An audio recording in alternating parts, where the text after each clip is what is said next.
We're back with another video. What is going on, guys? It is late fall, last day or two of October now, and we're back with another video. Let me put the Minn Kota down real quick here. And this is, you know, it's getting to be that time of year up here in the Northwoods where, you know, you're on borrowed time. Any day you could wake up and it could be a forecast of a high of 25 degrees for the next 2 weeks and your season's over up here, right?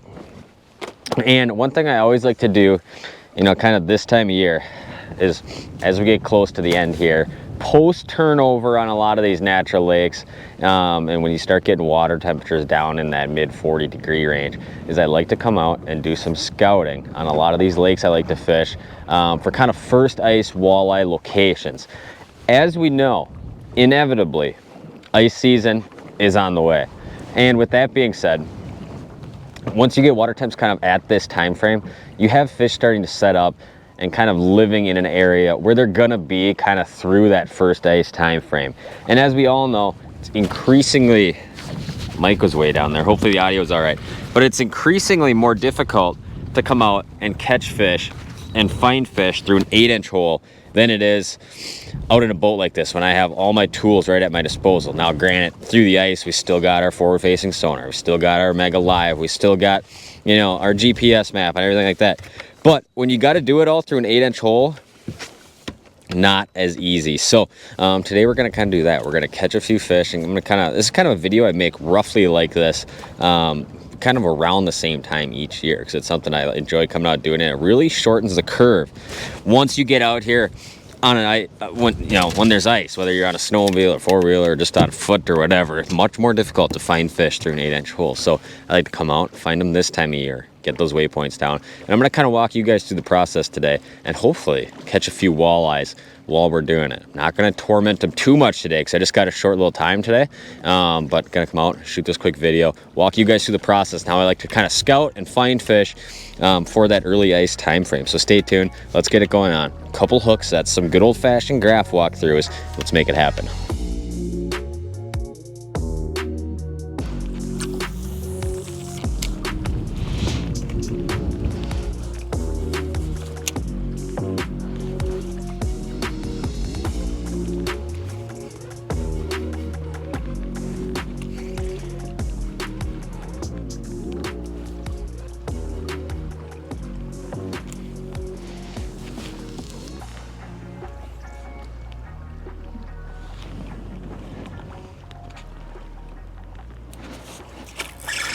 Fish on, boys, right there.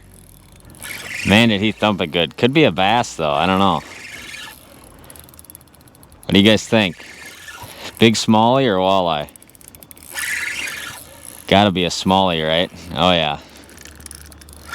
Nice smallie, though.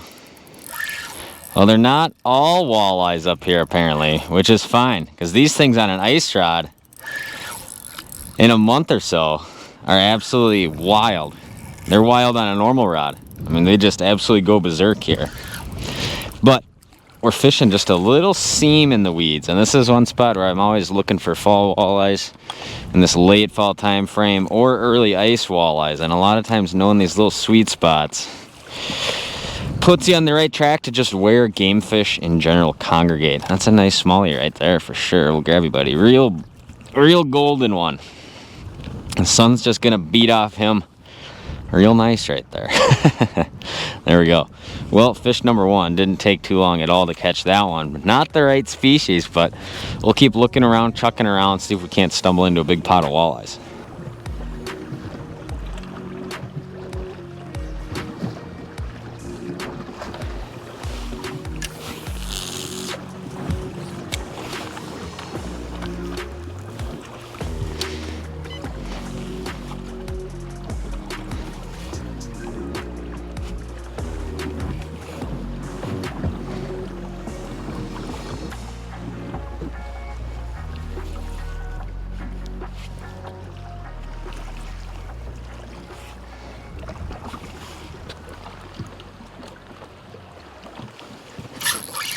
Fish on, boys, right there.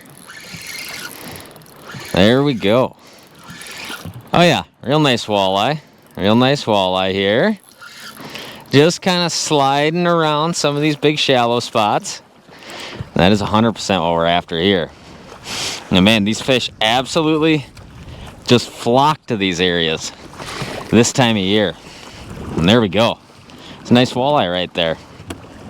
And one thing with these big shallow flats is that they're generally pretty large, and on a GPS map they look very similar. So, you know, like when you're talking about ice fishing a spot like this, you're generally talking about needing to drill a lot of holes to locate fish, where if you're in a situation where, let's say, you're fishing a deep isolated rock hump, well, that's not as difficult. You know, all right, it's only this big. You got the top, you got the crown, you got the edges, you got the base. You can kind of see it all from a you know, a Lake Master chip or whatever you're using. Or when you get out here on some of these large shallow flats, that's not really an option because it all looks very similar. So it's a lot of, especially when it comes to ice fishing, knowing the little intricacies of each spot and having it mapped out in a fashion on your GPS where you can kind of look at it and say, okay, that weed edge is right there. Those fish like to sit on that outside edge, or there's that other seam down here. That's where we need to focus our time. So it goes a long ways just coming out here this time of year, mapping this stuff out, seeing where there's fish, where there's not, and it expedites the process immensely when you get out here and you're fishing through an 8-inch hole.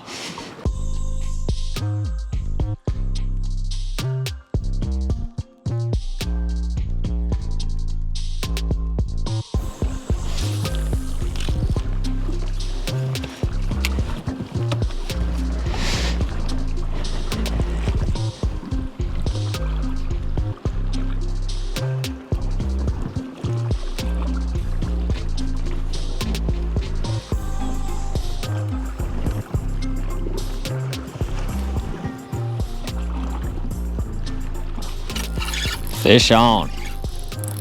Feeling right? Oh yeah. Definitely gonna be the right kind of fish here. Another nice walleye. Oh man, sliding down the weed edge. Sliding around gin clear water out here. It's been a couple weeks since I've been on just a crystal clear lake. But this is one of them for sure. And there's another nice fish for sure. We'll scoop you up, buddy, because that water's getting so cold. I don't even want to reach in there anymore and get my hands all wet to grab you.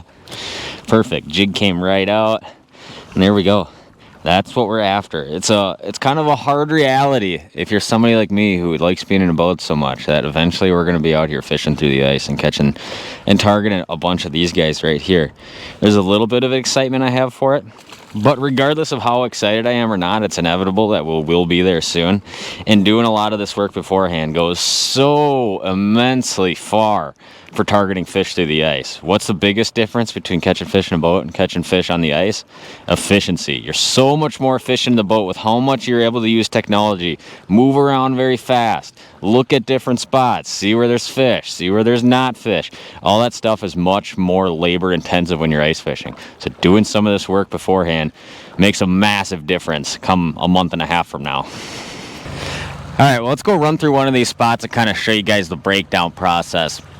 You know, and kind of what do you like to see, obviously where there's fish, where there's not fish, how you can kind of mark up your graph to essentially be really efficient on the ice. And you know, the whole point of doing this kind of a video or having this kind of a day is kind of getting everything plotted out in a hardcore format where you can go back and in a month from now you're like, okay, those fish set up there, there's an outside weed edge here, there's an inside weed seam here where they like to set up, and then be really efficient. So let's run to one of these spots and see what we see and kind of break it down.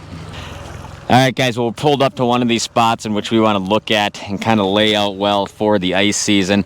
Now, shallow water is all relative. This time of year and into that early ice season, I like fishing large shallow water pieces of structure. Now, large shallow water pieces of structure, if you were just to go out ice fishing, you end up drilling a ton of holes to try to pinpoint fish, which it obviously takes a lot of time. So the first thing I want to do, shallow water is all relative. In a lake like this where you can see bottom in 6-7 feet of water, shallow water generally to me means 8 to 14, 15 feet of water.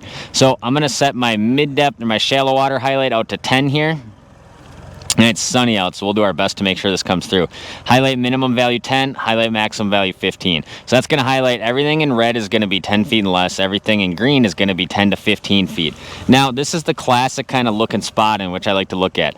Big, expansive, shallow flats that look like this. Fish love these kind of spots this time of year and then into that early ice season. It's kind of no surprise to a lot of people that generally early ice walleyes are shallower than they are for a lot of the rest of the season. So if you were to try to just fine fish wall ice fishing, this would take you a really long time. Now, because it's so sunny out, I'm going to take screenshots on the side imaging graph of what I'm looking at, and then we'll overlay that with kind of what we're seeing here and go from there. So we're just going to cruise through it with the big motor here, kind of zigging and zagging back and forth, set that Humminbird side imaging out to 95, 100 feet, somewhere in there, and we're just going to see what we see. Because like I said, if you were to just go ahead and do this with just trying to find fish or trying weed edges with an ice auger and a flasher, it's going to take you an eternity. So mapping all this stuff out when you can see stuff really well, like right now, is a phenomenal way to kind of expedite that process come ice season. All right, so the first screenshot I got here, I'll go ahead and hit mark. I got some rock and then some little fringe weed outside of it. So what you could do is you can obviously scroll over on here on your side imaging if your graphs are linked. Otherwise, you'll just scroll over on your graph, hit mark, kind of where you got those rocks at. And that's obviously going to drop a waypoint right there. So you guys could see it just dropped that waypoint. Now, if you hit menu here, you can come down to your icon and you could change this up to kind of whatever you want. Now, we were on rock, so we'll just go to one that looks like a rock, which they'll have a nice one for us at some point here. That's a turkey. We probably don't want that one in there. That's kind of a rock. There's some rocks right there. So then you just hit save. Now I know that that little rock patch in that weed bed is obviously right there. So that's the first thing. We can obviously isolate different pieces of structure and waypoint them accordingly. All right, so we got, coming down into this now, we got a pot of fish. Now they're off my right side, and you guys can see they're kind of strung out on that outside weed edge, and that looks pretty good right there. Now you do the same thing. Scroll over to that, hit mark. Now what that's going to do is it's obviously going to drop another waypoint kind of out there where those fish are. And then you can essentially do the same thing again. So if we zoom in on this, what we want to do is hit menu, come down here to our icon, hit edit, scroll over, and let's just pick a pretty looking fish here. There we go. There's a nice walleye. So now we'll save that as a walleye icon. So now you can see, and just being in here for a couple minutes, I got a pot of walleyes that likes to set up right there, this rock edge right here. And now if I look at the graph again, I'm in thick weeds. So we know that a lot of times walleyes, when they're setting up in this kind of situation, they're never in a big mat of weeds. So a lot of times where the fish are actually setting up is in these seams in the weeds. Like maybe it's a lot of weeds, as you guys could tell kind of by my side imaging shot. There's a lot of weeds right here, and there's a lot of weeds right here, but there's no weeds right where those fish are. So I kind of know there's a little pocket of fish there that like to set up like that. So we'll just kind of keep cruising through it here and break it down a little bit more. And I've probably been driving around for 5 minutes right now. But in this 5 minutes, to do the same thing with an ice auger and a flasher through the ice would take you hours and hours and hours, which is why it's so crucial to be out on some of your favorite lakes at this time of year and kind of logging all this data so you could do it a lot faster. All right, so right here, I'm going to take another screenshot for you guys. Now what you're going to be looking at here is an outside weed edge with fish relating to it. You can see I'm in 18 feet right now, and as I go farther this way, I'm going to lose all my weeds. So what you could do is go back to those fish, hit waypoint again. Let's say you want to save this one as a fish, so just hit menu, come down to it. We've already done this a couple times, so this part might be getting repetitive. Come over, hit the fish icon. We'll get our nice sexy looking walleye there again. Hit save. Now those fish are relating to that outside weed edge. So if I come back into this, in fact, I could still take another screenshot right here. And you guys see off my left is bare. Off my right is the start of that weed edge and fish. So if I go scroll back to that weed edge, I can hit mark right there. Now I can hit menu on that one, and I can come over and I can change that one to a weed icon. So you guys are gonna see here is it's gonna obviously look like a pile of weeds. Once we find it here, we got to go through a few different things here, obviously, a few different icon options. There, that's close enough. That's grass. So now what we'll have here is obviously we got one waypoint, which is a weed edge, outside weed edge, and one waypoint that's fish. So if I come back into my map here, you can see here I got another one that's a walleye, here another one that's that rock pile. So in a very short amount of time, you could really graph these spots out well and kind of plot where those fish are. And I can't tell you how much time this saves you once you get on the ice. Whether you're on foot, a four-wheeler, snowmobile, or driving out in your truck, eventually, obviously, it expedites the process so fast. It gets rid of all that massive amount of drilling holes and looking for fish. Oh man, we're in a really thick weed pocket here. We got to keep going out to find that edge. When you do this on a bunch of spots on your kind of favorite body's water, which you like to ice fish, it becomes very quick to say, okay, that weed edge runs like this. Those fish set up on the outside here, and then they set up on this inside seam way back in this piles, in this kind of weed edge area. So this is how I like to do it, and I compile this kind of data from, you know, as many lakes as I could possibly go to this time of year, and it really speeds your process up when you're ice fishing. All right, well, once you've kind of ran around, had to catch a few fish this morning, ran around a whole bunch, spent most of the day kind of doing that same walkthrough, you know, where we're going through some of these big shallow water flats, looking for fish, waypointing them out, dropping waypoints where there's rock, dropping waypoints where there's outside weed edges. Then you take all that information back home, which is exactly what we're about to do, and dump it all onto an ice fishing unit. So stay tuned. We got to run back home, load the boat up, get in the garage, and shoot a little content in there, kind of showing you guys the final step of the process. And I guess let's go to going on. Not much else to say.